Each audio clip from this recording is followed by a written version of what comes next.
तो चलिए आज बात करते हैं एक ऐसी कहानी की जो आपको अंदर तक हिला देगी। कहानी का नाम है काला जादू नवरात्रि की रात। कहानी की शुरुआत ही कुछ ऐसी है कि रोंगटे खड़े हो जाएं।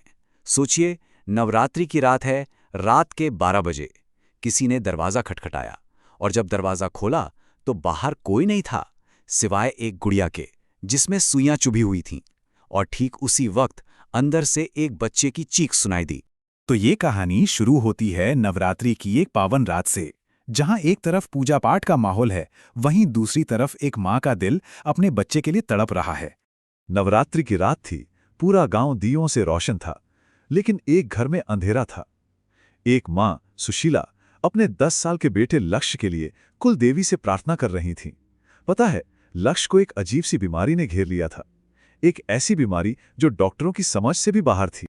और फिर उस गहरी और शांत रात में कुछ ऐसा हुआ जिसने सब कुछ बदल कर रख दिया। दरवाजे पर हुई एक दस्तक ने। आधी रात का वक्त और अचानक ठक ठक। रात की उस खामोशी में यह आवाज किसी हथौड़े की तरह लगी। डर की असली शुरुआत यहीं से हुई। सुशीला के मन में भी यही सवाल आया, अरे इतनी रात गए, दरवाजे पर कौन हो सकता है? पर उसे क्या पता था कि यह सवाल एक भयानक जवाब लेकर आने वाला है। उसने हिम्मत करके दरवाजा खोला तो बाहर कोई नहीं था। बस जमीन पर एक छोटी सी गुड़िया पड़ी थी और उसके पूरे शरीर में सुइयां चुभी हुई थी। यह महज एक खिलौना नहीं था, यह एक पैगाम था, एक खौफनाक चेतावनी। और जैसे ही सुशीला ने उस गुड़िया को उठाया, अंदर कमरे से लक्ष्य की दिल चीर देने वाली आवाज आई, माँ मुझे बचाओ। और सबसे डरावनी बात तो ये थी कि जहां जहां उस गुड़िया के शरीर में सुई चुभाई गई थी, ठीक उसी जगह पर लक्ष्य के कांपते हुए शरीर पर निशान बन गए थे। ये कोई इत्तेफाक नहीं था, ये सीधा सीधा एक भयानक कनेक्शन था। सुशीला को समझने में एक पल भी नहीं लगा। ये कोई बीमारी नहीं थी, ये कुछ और ही था। ये काला जादू था। जब सारे डॉक्टर जवाब दे चुके थे, जब कोई रास्ता नहीं बचा था, तब सुशीला ने आस्था का रास्ता चुना। वो मदद के लिए कुल देवी के मंदिर पहुंची, एक आखिरी हताश गुहार लगाने। तो अगली रात अपने बेटे को बचाने की आखिरी उम्मीद लेकर सुशीला जंगल के घने अंधेरे में बने कुल देवी के मंदिर की तरफ चल पड़ी। वहां उसे एक तांत्रिक मिला जिसकी आंखों में एक अजीब सी चमक थी। उसने सुशीला को देखते ही कहा, तुम्हारे बेटे पर किसी ने मौत का जादू किया है। ये सुनकर किसी की भी रूह काम जाए, लेकिन सुशीला एक माँ थी। उसने डर के आगे हिम्मत को चुना। उसने देवी माँ के सामने एक दिया जलाया और प्रार्थना करने लगी। बस एक छोटा सा दिया, लेकिन उसकी आस्था बहुत बड़ी थी। और फिर जो हुआ वो वाकई एक चमत्कार था।